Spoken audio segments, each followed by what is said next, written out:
Discípulos, siguiendo los pasos del Maestro, con Josué Sánchez. Un saludo y que el Señor os bendiga. En los 3 programas anteriores estuvimos comenzando una serie que nos ha llevado hasta el programa de hoy y en los cuales estuvimos hablando de nuestro adversario el diablo y vimos brevemente las estrategias que él utiliza contra nosotros. Hoy vamos a concluir con este asunto viendo cómo permanecer firmes y luchar contra el enemigo de nuestras almas, para que no gane ventaja alguna sobre nosotros.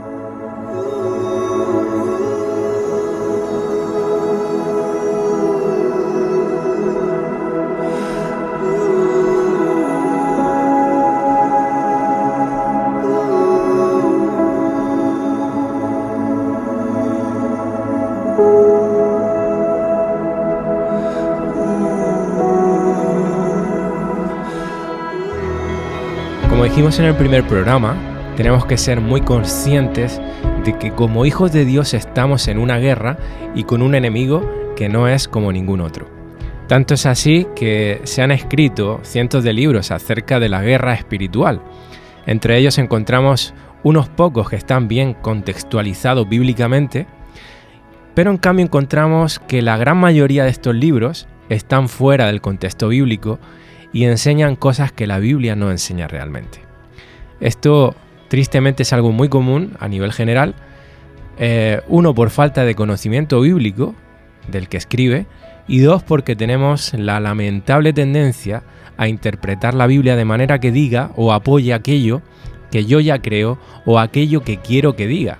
A eso técnicamente se le conoce como eisegesis, que no debemos confundirlo con exégesis, que es la manera correcta de interpretar la Biblia. Pero de esto ya hablaremos en otro momento.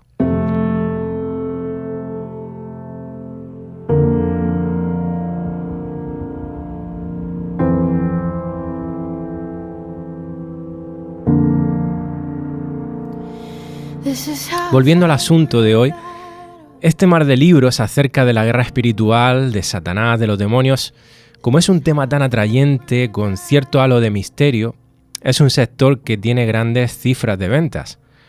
Yo he tenido la oportunidad de leer algunos de estos libros hace años y a día de hoy puedo concluir que muchos de ellos no son para nada bíblicos, por tanto no son recomendables. Y lo triste es que te das cuenta de que algunas famosas editoriales cristianas no tienen filtro y los publican.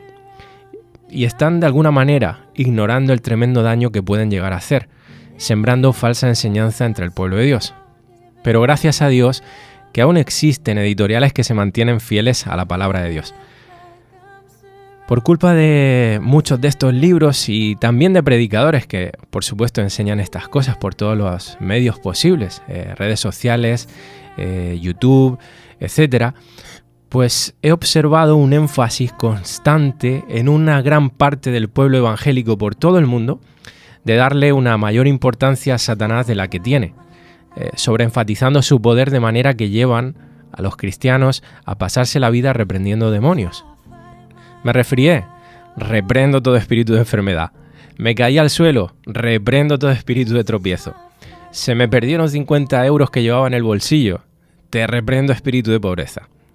Y al final te das cuenta de que las oraciones de estos cristianos se convierten en una constante lucha para reprender a Satanás y arrebatarle, quédate con esa palabra, arrebatarle lo que les ha robado.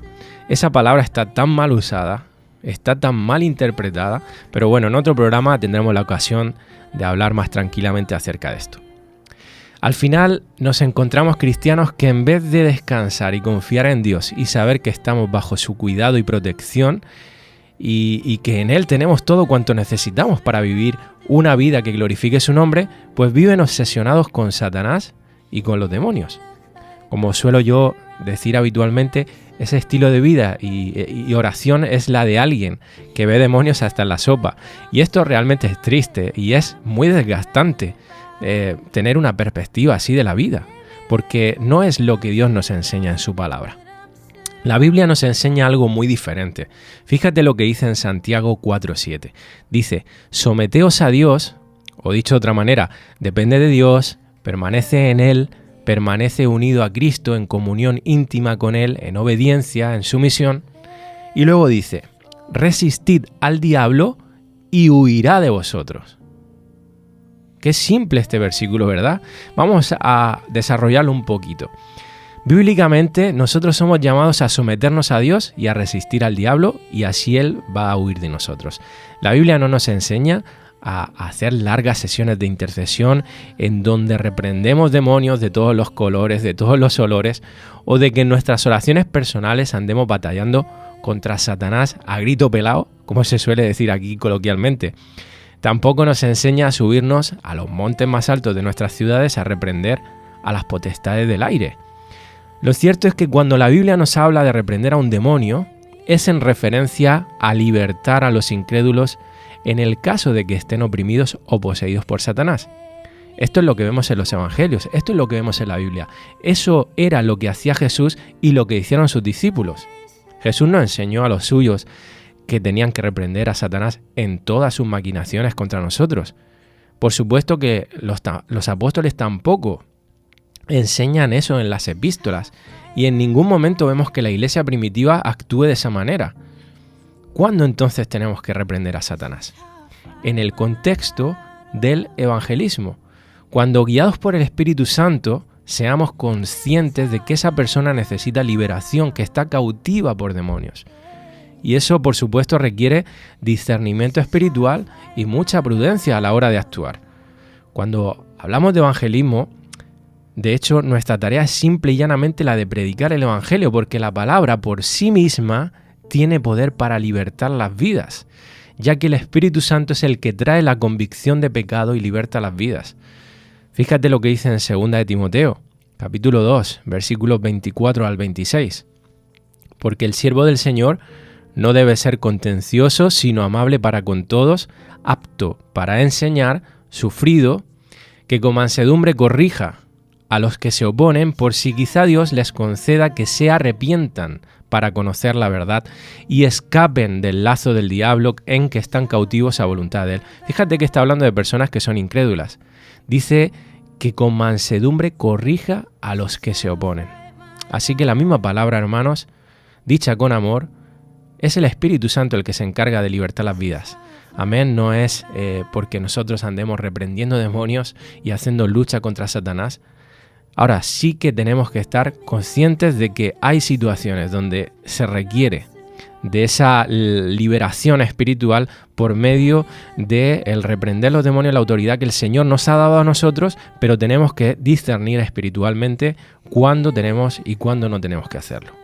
Ahora bien, volviendo a lo que hemos leído, en Santiago 4:7, quiero explicar lo que significa resistir al diablo. Fíjate lo que dice en 1 de Pedro, capítulo 5, versículos 8 al 9.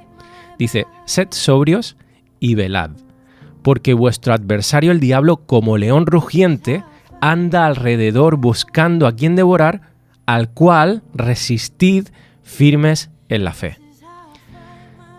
Nuestro enemigo no es visible a nosotros, así que pues no podemos simplemente observar su accionar. Podemos conocer sus estrategias porque en la palabra nos trae revelación acerca de ellas y las hemos visto en los programas anteriores, así que podemos conocer hasta cierto punto la forma en que Satanás actúa en líneas generales.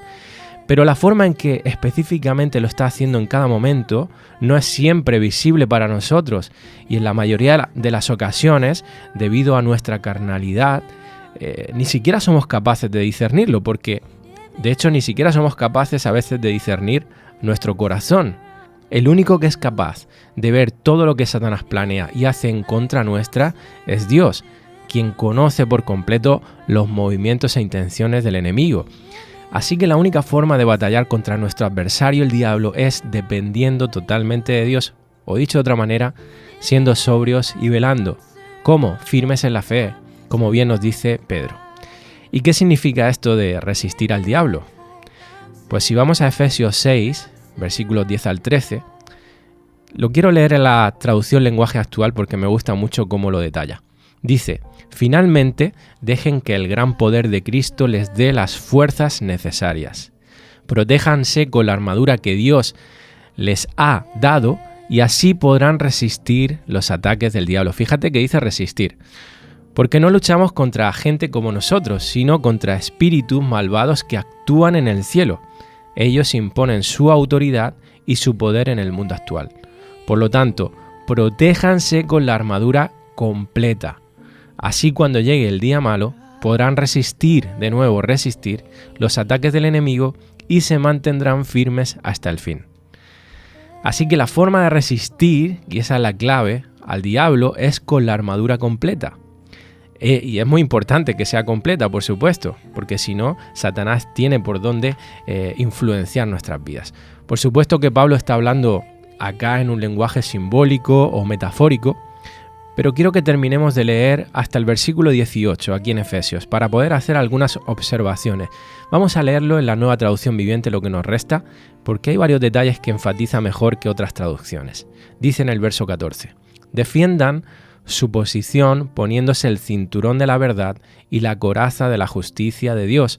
Pónganse como calzado la paz que proviene de la buena noticia, a fin de estar completamente preparados. Además de todo eso, levanten el escudo de la fe para detener las flechas encendidas del diablo. Pónganse la salvación como casco y tomen la espada del Espíritu, la cual es la palabra de Dios. Oren en el Espíritu en todo momento y en toda ocasión. Manténganse alerta y sean persistentes en sus oraciones por todos los creyentes en todas partes. Así que, si nos fijamos, la misma Escritura es muy clara al respecto de lo que aquí nos quiere transmitir. Nosotros resistimos al diablo, nuestro adversario, con la armadura de Dios. Y cuando nos vestimos de esa armadura que Dios nos ha dado, tenemos que ser muy conscientes de que los elementos de nuestra armadura son de defensa, porque la batalla pertenece al Señor y no a nosotros. De ahí el hecho de que debamos resistir. Te encontrarás, como he dicho al principio, que muchos libros pseudo-cristianos te hablarán de que tenemos que conquistar en una lucha encarnizada contra Satanás. Pero esto no es así. Nosotros hemos sido llamados a resistir al diablo. Dios es quien lucha por nosotros y solamente en Él está la victoria. La batalla ya ha sido ganada por Cristo en la cruz, donde Él despojó a las autoridades demoníacas, triunfando sobre ellos en la cruz del Calvario. Así que batallamos con un enemigo que ya ha sido derrotado en la cruz, pero que opera aún en este mundo por la soberanía y voluntad de Dios. El diablo, recuerda, no puede forzarnos a hacer nada. Somos nosotros los que decidimos en cada momento a quién vamos a escuchar, a quién vamos a servir, a quién vamos a obedecer. ¿A Dios o a las mentiras del enemigo? ¿A Dios o al mundo? ¿A Dios o a la carne? En cuanto a lo que enfocamos como ataque, como soldados de Cristo, como ejército del Señor, es básicamente al ser sal y luz, al predicar la palabra, predicar el Evangelio, vivir para la gloria de Dios. Y el que produce los frutos es Dios mismo, ni siquiera en eso tenemos mérito, hermanos. Pero volviendo a la armadura, se podría resumir en cada uno de sus elementos que hemos leído como un renuevo en nuestro ser interior con la palabra de Dios y en oración. El cinturón de la verdad que ciñe al resto de la armadura viene a hacer referencia a que toda nuestra vida esté sujeta a la palabra de Dios, la cual sostiene todo.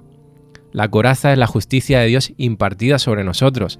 Somos justos porque el Señor nos hace justos y no por nuestros méritos.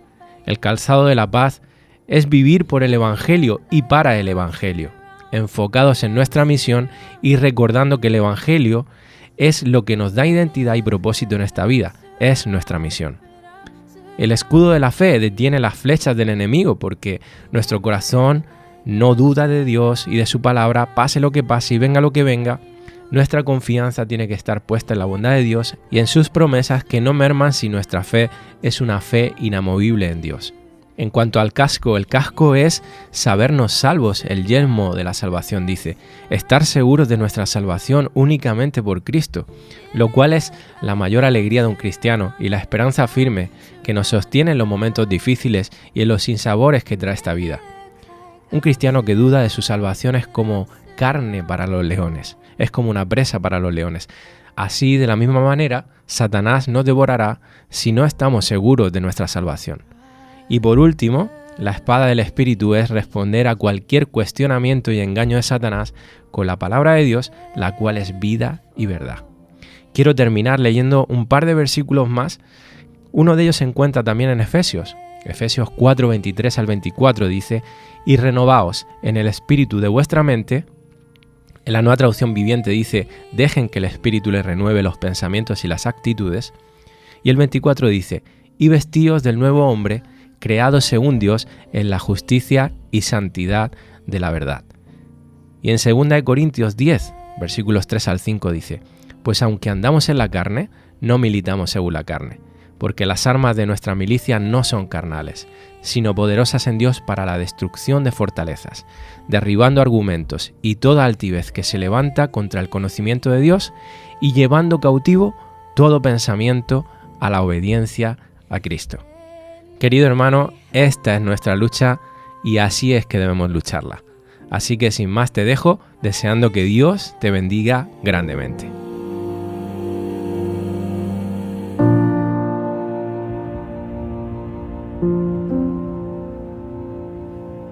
This is how I fight my battles. This is how I fight my battles. This is how I fight my battles. Yeah. This is how I fight my battles.